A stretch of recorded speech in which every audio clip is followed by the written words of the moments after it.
Well దమ్ముంటే దా చూసుకుందాం పద.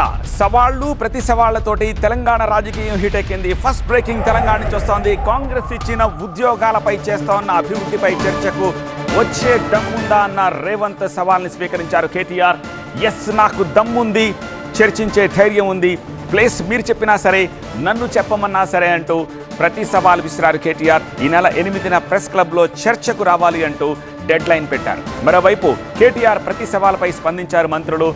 ప్లేస్ ప్రెస్ క్లబ్ కాదు, అసెంబ్లీలో చర్చకు సిద్ధం కావాలంటున్నారు. అది ఢిల్లీలో ఉండే మోడీ అయినా సరే, గల్లీలో ఉండే కేడీ అయినా సరే చర్చ పెడతాం. పార్లమెంటులోనా అసెంబ్లీలోనా రైతు రాజ్యం ఎవరు తెచ్చిండ్రు, రైతులకు అండగా నిలబడ్డది ఎవరో తెలుసుకుందాం. రాండి చర్చలకు. కేసీఆర్ వస్తాడు, కేటీఆర్ వస్తాడు, కిషన్ రెడ్డి వస్తాడు, నరేంద్ర మోడీ వస్తాడు.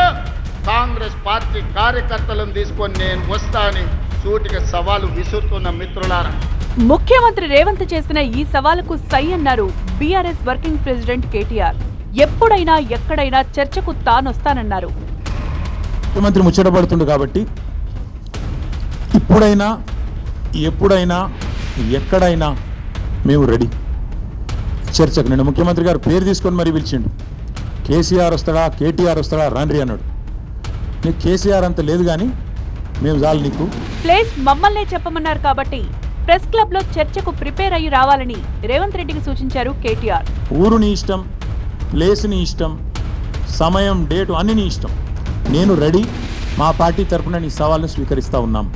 లేదంటే ఇంకొక ప్రతిపాదన 8 తారీఖు నాడు, ఇలా 5 తారీఖు, ఎందుకంటే ముఖ్యమంత్రి గారికి ప్రిపేర్ అయ్యేందుకు టైం పడుతుంది.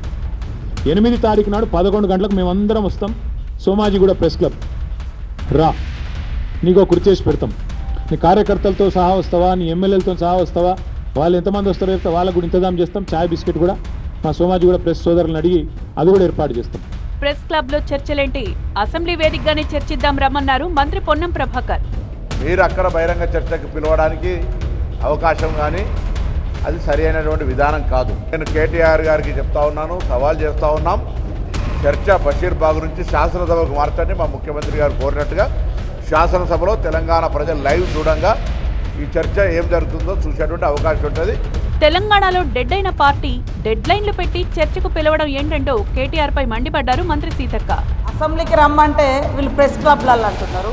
ముఖ్యంగా కేటీఆర్కు గుర్తింపు సమస్య ఉంది. ఆయన నాయకత్వాన్ని ఆయన చెల్లెనే అంగీకరిస్తలేదు. ఆయన నాకు వర్కింగ్ ప్రెసిడెంట్గా కూడా నేను ఒప్పుకోను, మా నాయకుడు కేసీఆర్ అంటూ ఫామ్ హౌస్ నుంచి ఆయనను బయటికి రానియనట కానీ విదేశాల నుంచి ఉటావుటినొచ్చి నేనున్నా అని మాట్లాడుతున్నాడు. ఇలా మీకు అందరికీ గుర్తింపు సమస్య, ఆల్రెడీ మీరు డెడ్ అయిపోయింది మీ పార్టీ. కాబట్టి ఇప్పుడు మీకు గుర్తింపు సమస్య వచ్చింది కాబట్టి మా సీఎం రేవంత్ రెడ్డి గారు విసిరిన సవాల్కు, నీకు కాదు సవాల్కు, ప్రతిపక్ష నాయకుడిగా మరి 9.5 సంవత్సరాలు ముఖ్యమంత్రిగా చేసినటువంటి మాజీ ముఖ్యమంత్రి గారు రండి, ఎక్కడో ఉండి మాట్లాడడం కాదు, అసెంబ్లీకి రండి, లేఖ పెట్టండి, అసెంబ్లీ సమావేశపరుద్దామని మేము అంటుంటే ఆయన డెడ్ లైన్ పెట్టినాం. నీ డెడ్ లైన్ల కోసం ఇక్కడ ఎవ్వరు వెయిటింగ్లో లేరు. మరోవైపు వచ్చే ఎన్నికల్లో 100కు 1 సీటు కూడా తగ్గకుండా గెలుస్తామన్న రేవంత్ వ్యాఖ్యలకు కౌంటర్ ఇచ్చారు కేటీఆర్. इन लोगों के तरफ से आपको मैं वादा करना चाहता हूं, आने वाले चुनाव में 15 parliament seat, 100 assembly seat Telangana में जिताएंगे. दिल्ली को हम 15 पार्लियामेंट एमपी को बना भेज देंगे. 100 एमएलए को जिता के यही दोबारा हम सरकार बनाएंगे. 100 से एक भी कम नहीं होने दूंगा, ये मेरा वादा है. నేను ఒకటి అడుగుతున్నాను, 100 సీట్లు గెలవాలి. ఎట్లా గెలవాలి? ప్రజలు ఓట్లు వేయాలి. ఎవరు ఓట్లు వేయాలి? దళిత బంధు రేవంత్ రెడ్డి గారి ద్వారా అందుకున్న దళితులు ఓట్లు వేయాలన్నా? ఎస్సీ ఎస్టీ డిక్లరేషన్ అమలు చేసినందుకు, 12 లక్షల అభయ హస్తం ఇచ్చినందుకు దళితులు గిరిజనులు వేయాలన్నా? 4,000 పెన్షన్లు ఇచ్చినందుకు ముసలోళ్ళు వేయాలన్నా? 2 లక్షల ఉద్యోగాలు ఇచ్చినందుకు పిల్లలు వేయాలన్నా? తమకు 100 సీట్లు ఖచ్చితంగా వస్తాయంటున్నారు కాంగ్రెస్ నేతలు. ప్రభుత్వ సంక్షేమ పథకాలే తమను గెలిపిస్తాయంటున్నారు.